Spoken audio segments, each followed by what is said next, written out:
屋久島旅行最終日、白谷雲水峡にやってまいりました。白谷雲水峡といえば、屋久島の見どころとしては縄文杉に次いで外せないポイントですね。駐車場にレンタカーを止めて、入り口で森林環境整備推進協力金というものを500円支払って白谷雲水峡に入ります。今日はあいにく雨が降っていますが、屋久島は大抵雨が降っているので気にしても仕方ありません。屋久島の大自然ならではの雨に濡れた森の雰囲気を楽しんでいきましょう。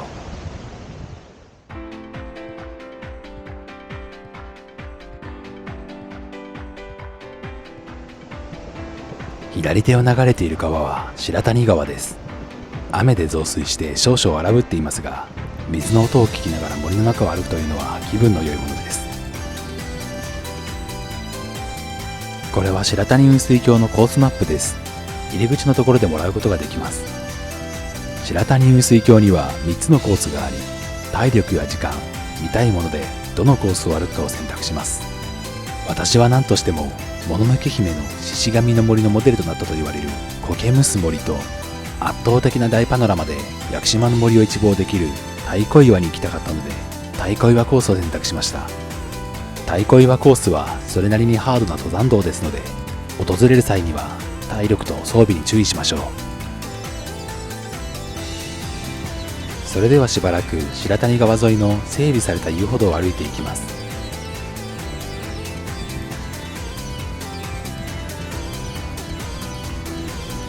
立派な岩場に着きました。これは憩いの大岩というそうです。これを登っていきます。整備された道もいいものですが、登山をするからにはこういう道を見るとテンションが上がりますね。ところで、この絶妙な位置についた水滴が気になります。お尻のところが破れたからモザイクをかけたわけではありませんよ。それにしてもこれがモザイクなら素晴らしい追従性能ですね。動画編集をしているとモザイク処理がいかに面倒かがわかるのですが、このくらい綺麗に追従してくれるソフトがあったら楽でしょうね。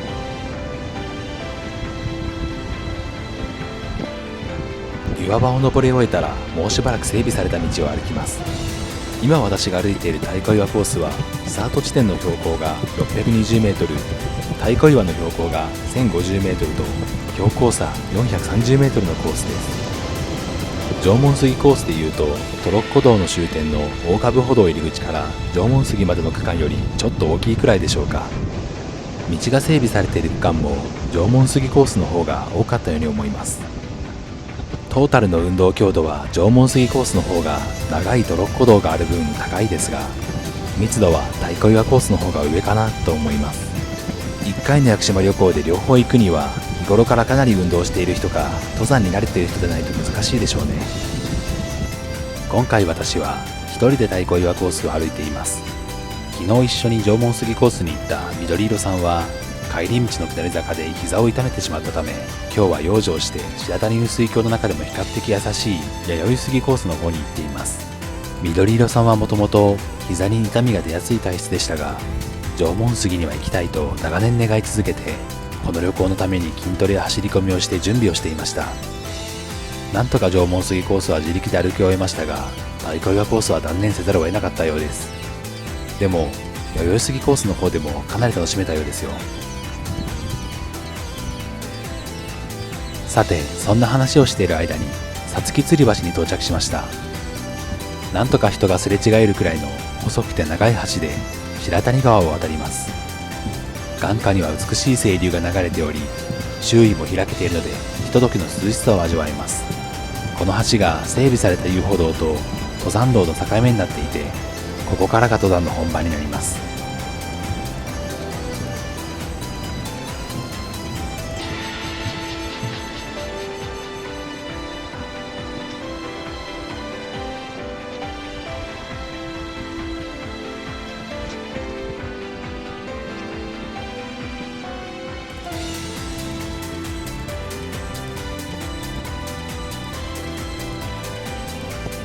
岩にも木にもたくさんの苔が生えていますね。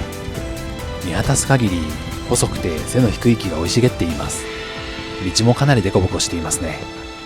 普通のスニーカーで歩くにはちょっと危なそうです。次の見どころまでちょっと長い距離がありますので、その時間を利用して私の動画撮影について少しお話ししたいと思います。この映像はインスタ 360-1X2 という360度カメラで撮影しています。このカメラは全方位撮影できるので、このように棒につけて肩に担ぐと上から見下ろしたアングルで撮影することができます。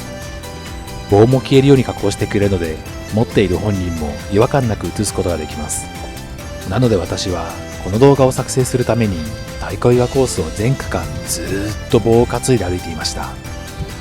今のところ他にこんなことをしている人を見たことはないですね。GoPro を持って歩いている人はたまに見かけますが、インスタ360はまだちょっとマイナーなんでしょうか。かなりいいカメラなんですけどね。棒を持って歩いているのが珍しいのか、話しかけられることもあります。この太鼓岩コースの時は、昨日縄文杉コースにいらっしゃいましたよねでしたね。縄文杉コースもほぼ全区間このカメラを担いで歩いていたので覚えられてしまいましたね。せっかくたくさん撮った素材の中からいいところを抜き出して動画を作りましたので、縄文杉コースの方の動画も見ていただけると嬉しいです。私なりの観点で屋久島へのおすすめの行き方と縄文杉コースにチャレンジするための体力、時間、お金について解説しています。撮影の話に戻りますが、360度カメラで撮影した動画は見たいところを自由に見ることができる VR 動画として楽しむこともできます。しかし今見ていただいているこの動画のように普通に見ることができる動画を作るためにはカメラアングルを指定して通常の動画として出力する必要があります。この動画はほとんどの区間を早送りしてお見せしていますが、元データは1時間に10分くらいあるものでしたので、出力作業をするだけでもかなりの時間がかかりました。データサイズもかなりのものですよ。360度のデータが 85GB、通常の動画に出力した後のデータが 32GB なので、例えば 128GB の iPhone なら一発でほとんどを使い切ってしまうサイズです。全区間360度撮影というのは思ったより大変でしたね。もし太鼓岩コース全区間ノーカットの360度動画を投稿したら見たい人いますかね。リクエストがあったら投稿してみようと思います。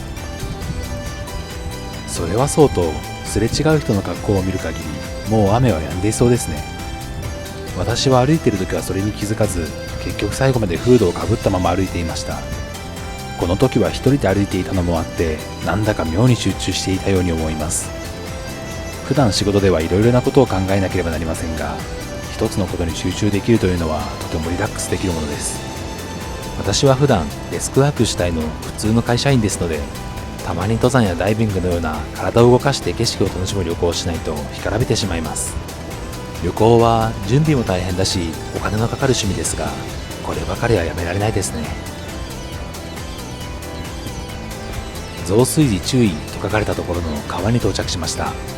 この川には橋がかかっていないので石を伝って渡ることになります。雨が降っていると行く時は渡れたけど帰る時には増水してしまって渡れなくなることもあるらしいです。今日は大丈夫そうですね。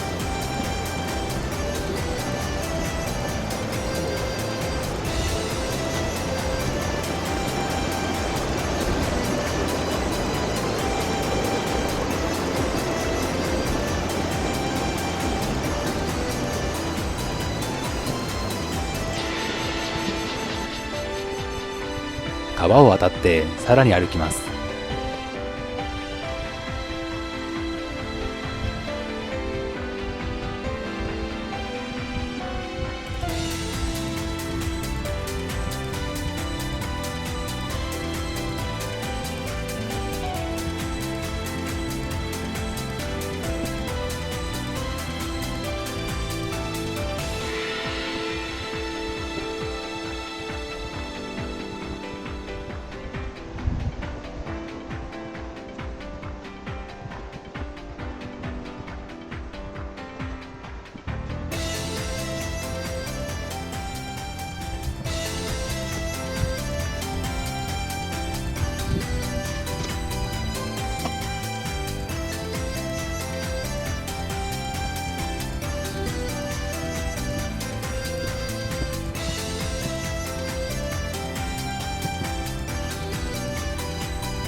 くぐり杉に到着です。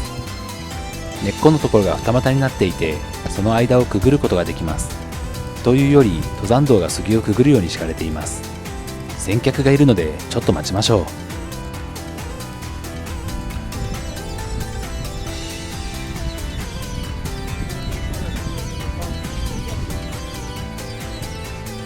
あ、いいですか、すいません。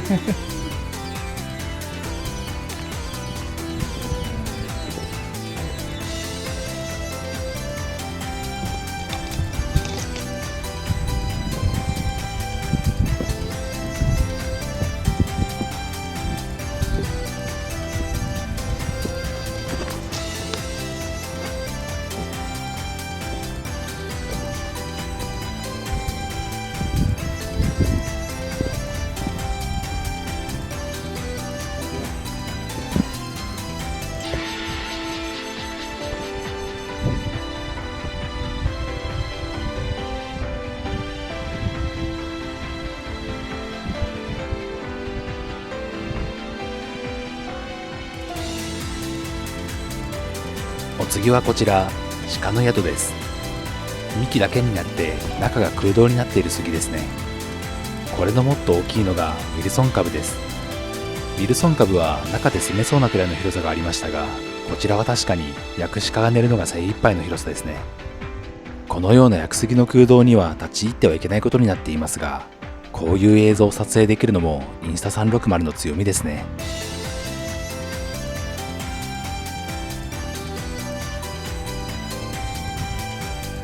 鹿の宿を後にしてさらに先に進みます。次はいよいよ苔むす森です。もののけ姫の獅子神の森のモデルとなったと言われる森らしいです。ずっと見たいと思っていたものだけに足取りも軽くなります。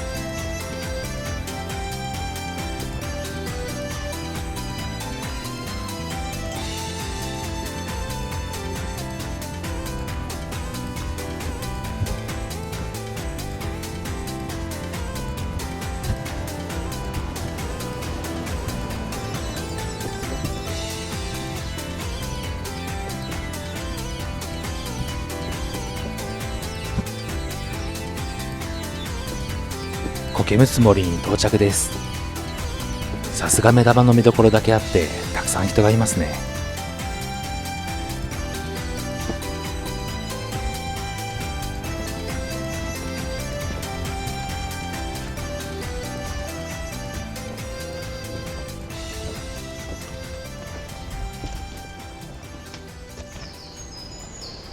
人がいなくなるのを待ってじっくり観察しました。屋久島の森は全体的に苔むしていますが、この箱庭のようなスペースはまさに苔の芸術です。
自分以外誰もいない状態で苔むす森を撮影するために20分くらい滞在していました。十分満喫したので先に進みましょう。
これは武家杉、公家杉です。2本の立派な薬杉が並んでいます。左のこちらは苔の鎧をまとった武家をイメージしたもので、右のこちらは白銀の美しい樹皮が目立つ公家をイメージしたそうです。実は白谷雲水峡の薬杉は2013年に屋久島世界自然遺産登録20周年を記念して一般公募して寄せられた中から命名されたそうです。名前が付けられたのは結構最近なんですね。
こちらは雷恩寺です。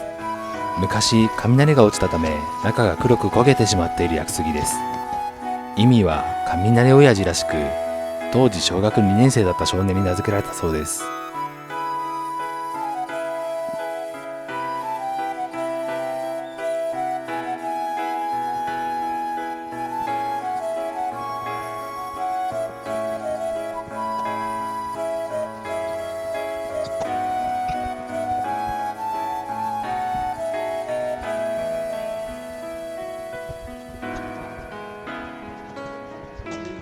ここは辻峠です。ちょっとした休憩スペースになっています。太鼓岩の上では食事をとることは禁止されていますので、食事はここでとりましょう。私は休憩する必要がないので、このまま進みたいと思います。辻峠を過ぎると、あとは太鼓岩まで行くだけです。辻峠から太鼓岩の区間が一番急な斜面になります。ところどころ足場の道が途切れるので、木にくくりつけられた目印を頼りに登っていきます。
さあ、いよいよ太鼓岩に到着しました。広大無辺の圧倒的絶景をご覧ください。